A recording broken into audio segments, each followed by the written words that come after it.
আসছে, এটা দিয়ে গাছের গায়ে দাগ কেটে কেটে এগোই, তাহলে কোন দিকে যাচ্ছি সেটা গুলিয়ে ফেলবো না আর।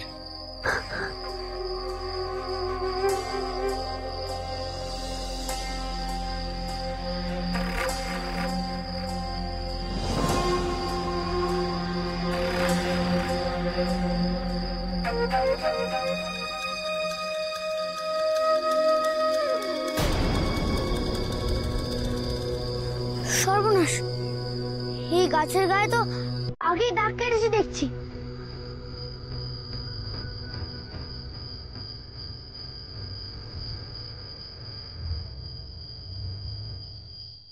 তবে কি এই জঙ্গলের পথ হারিয়ে কনক দাদার মতো ঘুরছি আমি? এখন আমি কি করব? কি করে পৌঁছবো সেই শ্মশানে? এখনো তো এক পাও এগোতে পারিনি।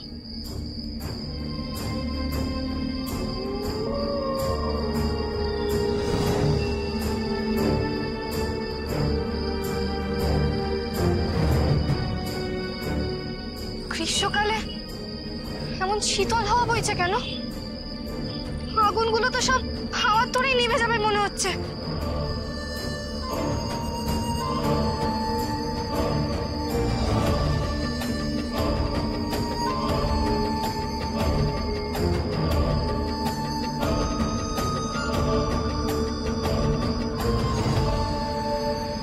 পদ্মবন, পদ্মবন ওঠো, ও পদ্মবন, আগুনের কাছে গিয়ে বসবে চলো। চারিদিকে শেয়াল কুকুরের ডাক শুনতে পাচ্ছ? রাতে যে শ্মশান নিরাপদ নয়। আমাকে সাবধান করে আর কি হবে করালি? নিজে সাবধান হও। আমার স্বামীর আত্মা যদি বিদেহী আত্মাতে পরিণত হয়, তোমাকে আর লোকনাথকে আমি ছাড়বো না। তোমাদের কাছে আর 2টো রাত সময় আছে।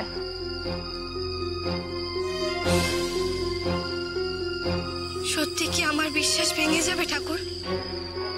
লোকনাথ কি ওনাকে বাঁচানোর ওষুধ নিয়ে ফিরে আসবে না?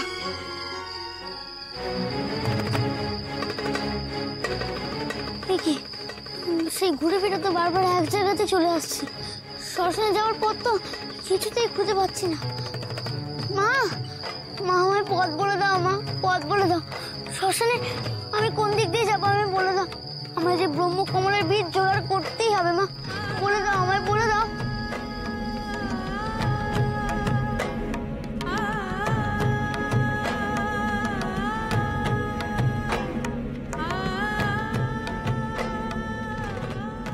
কি দূরে একটা আগুনের শিখা দেখা যাচ্ছে বলে মনে হচ্ছে না?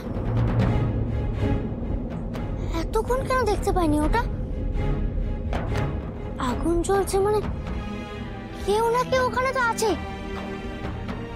জয় মা, জয় মা কালী। এবার মনে হয় আমি পথ খুঁজে পেলাম। পথ দেখাও মা, লোকনাথকে পথ দেখাও, সে যেন আমার স্বামীর প্রাণ রক্ষা করতে পারে।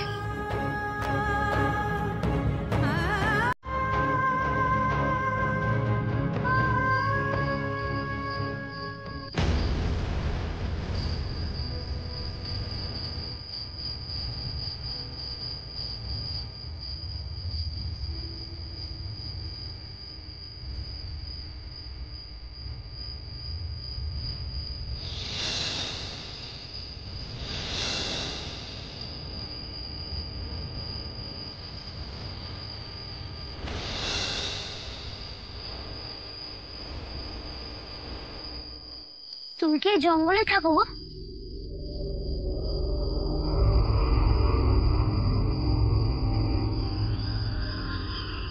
আমার কি আর কোথাও ঠাঁই আছে বাবা?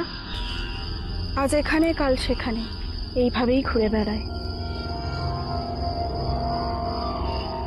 এই বনে বড়ই শান্তি, তাই এখানেই দুদণ্ড এসে বসেছিলাম। তুমি তো সর্বত্র ঘোরো, তুমি কি জানো কণ্ঠকালী শ্মশানটা কোথায়?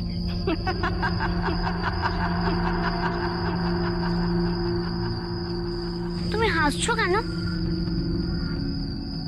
তুই মায়ের ধাম থেকে এসে মাকেই খুঁজছিস? কেন? তুমি কেমন করে জানলে আমি মায়ের ধাম থেকেই এসেছি?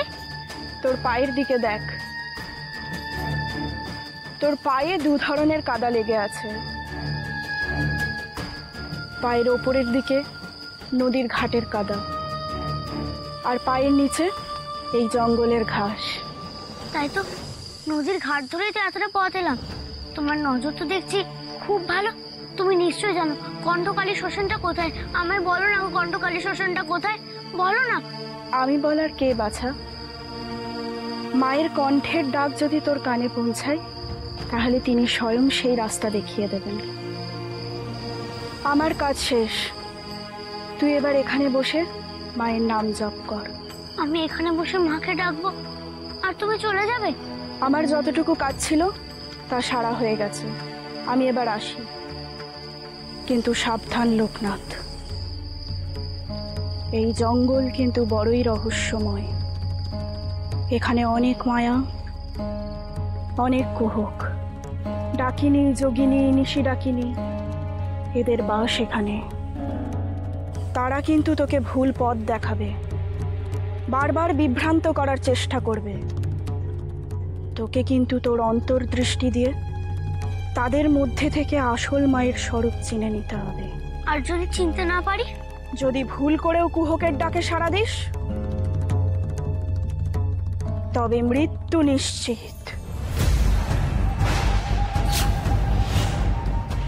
আমি এখন আসি।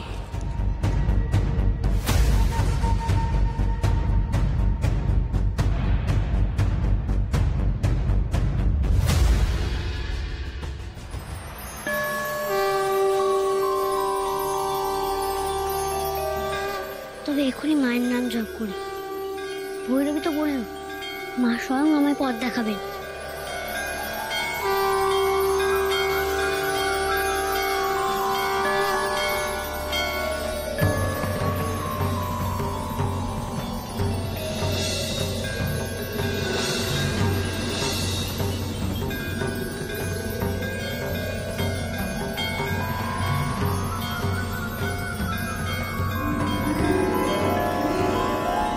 লোকনাথ,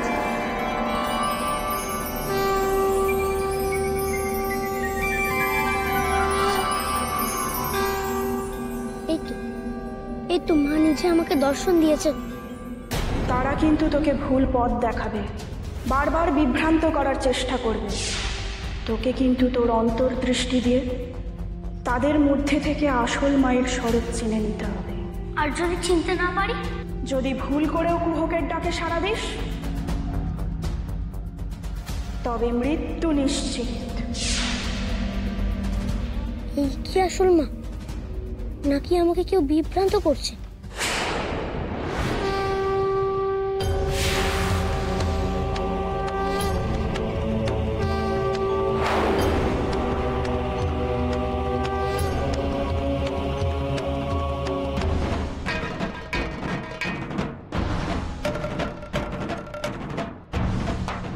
এর মধ্যে কে আসল মা? কি করে চিনবো তাকে?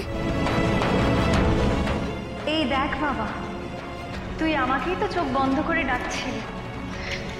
আমি তো তোর কালিমা। আয় বাবা, আমার কাছে আয়।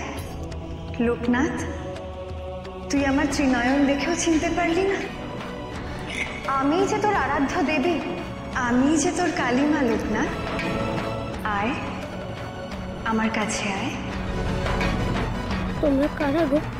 তোমাদের সবাইকে যে আমার কালিমায়ের মতো দেখতে। তোমাদের সবার ডাক শুনে যে আমার বুকের ভেতরটা কেমন তোলপাড় করছে। লোকনাথ, তুই আমার কাছে আসবি না বাবা? তুই আমায় চিনতে পারছিস না বাবা? তুই আমার কাছে আসবি না বাবা? আমার কাছে আয় বাবা। পারছিস না বাবা? না না, সবার ডাকে আমি সাড়া দেবো না। আমি সইতে পারছি না গো। মায়ের এই হেয়ালি আমি সইতে পারছি না। কেন আমায় এভাবে রুকিনি দিয়ে ঘিরে রেখেছে মা? কেন? যদি ভুল করেও কুহকের ডাকে সাড়া দিস, তবে মৃত্যু নিশ্চিত। আমার চোখের সামনে যারা রয়েছে তাদের সবার রূপই যে এক। এদের মধ্যে থেকে আমার আসল মাকে কেমন করে খুঁজবো? ভৈরবী মা যদি বলে দেয়, আমি বরং তাকেই ডাকি। ভৈরবী মা! ভৈরবী মা! আশেপাশে তো কোথাও ভৈরবী মা নেই, সত্যিই চলে গেল। এবার আমায় কে সাহায্য করবে আসল কালিমাকে চিনতে? গুরুদেব, ভৈরবী মা, আমার চোখ খুলে দাও না তোমরা। আমাকে যে আসল মাকে চিনে নিতেই হবে।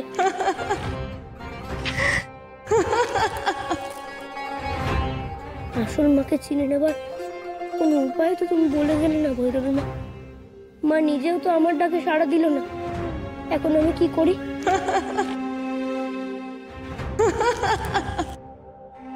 আসল কালিমাকে চিনতে না পারলে যে ব্রহ্মকমলের সন্ধানও পাবো না। আর তা না পেলে যে আচার্য ঋষিনাথ আমি অশ্বিনী কুমারদের ডাকার মন্ত্র বলে দেবেন না। এই দুদিনের মধ্যে যদি আমি ফিরতে না পারি, তবে যে মহা সর্বনাশ হবে। এতগুলো মানুষের জীবন চলে যাবে। মা, তুমি কি একটুও সদয় হবে না?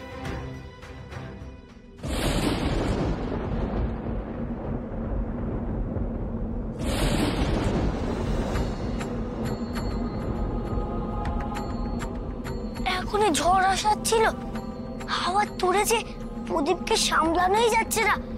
কেউ আছো? আমাকে একটু সাহায্য করবে? প্রদীপই বা কোথায়? আমি যে প্রদীপ ছেড়ে উঠতেই পারছি না। ওমা, তোমার এই প্রদীপের আলোই তো লোকনাথকে পথ দেখাবে গো। এই আলো নিভে গেলে বেচারি যে অন্ধকারে হারিয়ে যাবে। তোকে তাই চাও?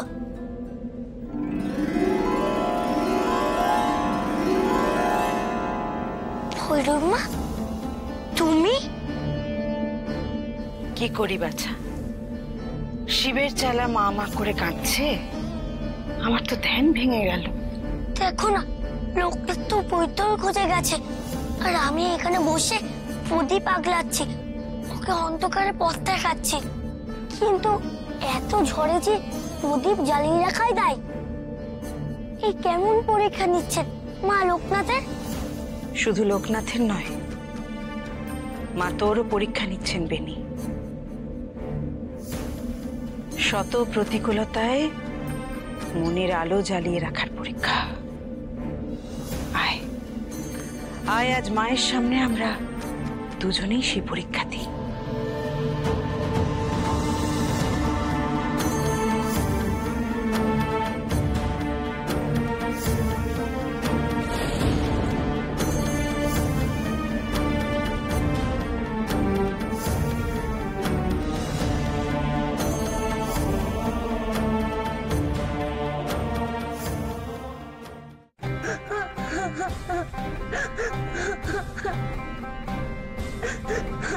ও ভৈরব মা, লোকটাতে কান্নার শব্দ শুনতে পাচ্ছ?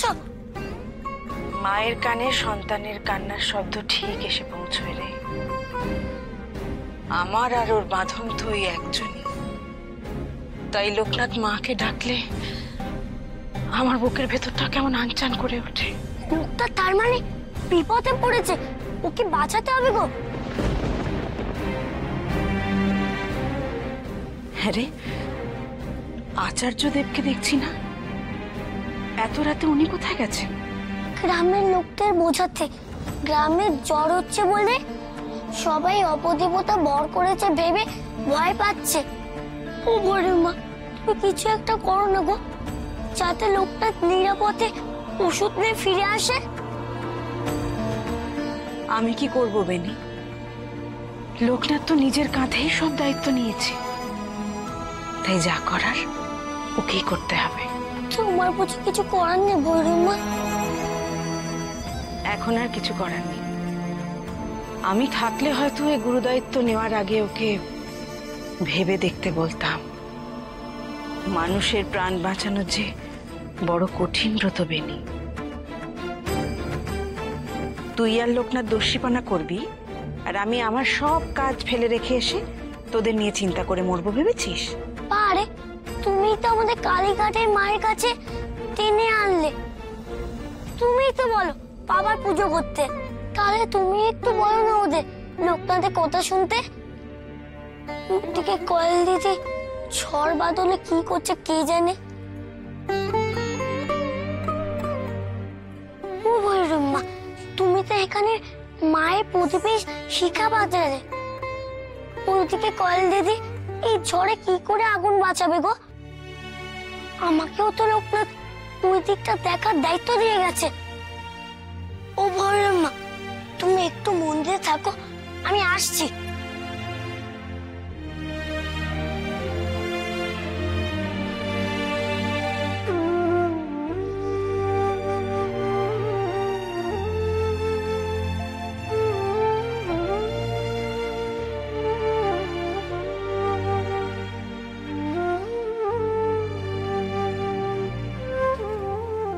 বড় কঠিন পরীক্ষায় ফেলেছিস মা লোকনাথকে।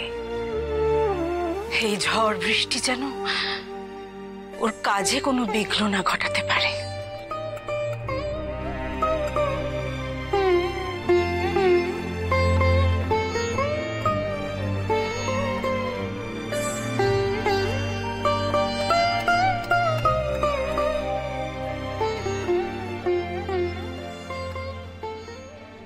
কি দরকার ছিল মা লোকনাথকে এত বড় কঠিন পরীক্ষার মধ্যে ফেলার?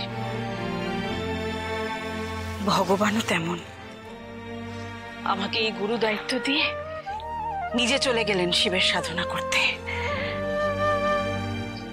মা, যে ছেলেটা জগতের সবার মঙ্গল করার জন্য তোর পায়ে মাথা কুটে মরছে, তাকে পথ দেখিয়ে দিতে পারছিস না? কি দরকার ছিল এই অনাসৃষ্টি পরীক্ষা নেওয়ার? এত কঠিন হয়েও না মা, ছেলেটাকে পথ দেখাও মা, ছেলেটাকে পথ দেখাও।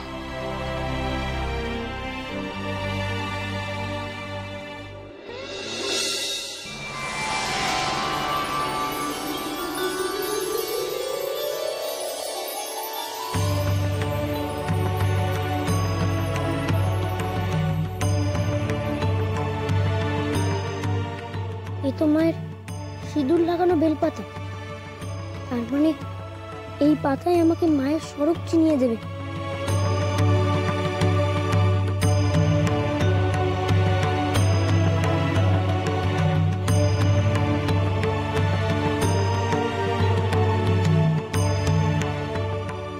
লোকনাথ, লোকনাথ আমার কাছে আয় বাবা, আমি তোকে ডাকছি। লোকনাথ, তুই আমার কাছে আয়।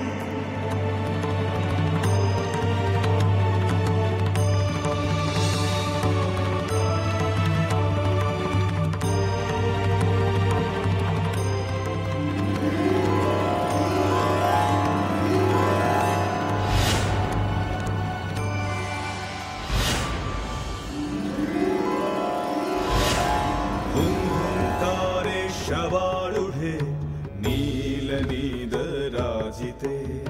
त्रैलोक्यकमुखे दिव्ये कालिकायै नमोस्तुते। আমি তোমায় চিনেছি মা, তুমি আমার আসল কালী মা। আমি তো তোমার ডাকে সাড়া দিলাম মা, এবার তুমি আমার পথের দিশা দেখাও।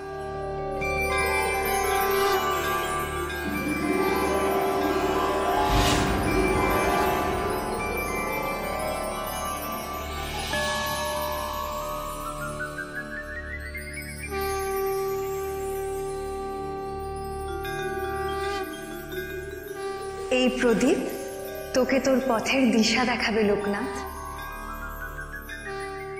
এই প্রদীপ অনুসরণ করে এগিয়ে যা বাবা। তবে হ্যাঁ, একটা কথা, চোখের পাতা ফেললে কিন্তু হবে না। চোখের পাতা ফেললে এই প্রদীপের জ্যোতিও হারিয়ে যাবে।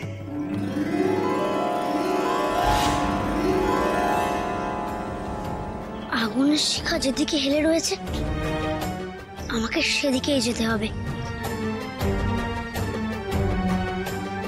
চোখের পাতা ফেলতে মানা করেছে মা। এমন পরীক্ষা তো কালীঘাটে এসেও দিতে হয়েছিল আমাকে আর বেনিকে। আজ পারবো তো এই পরীক্ষায় উত্তীর্ণ হতে?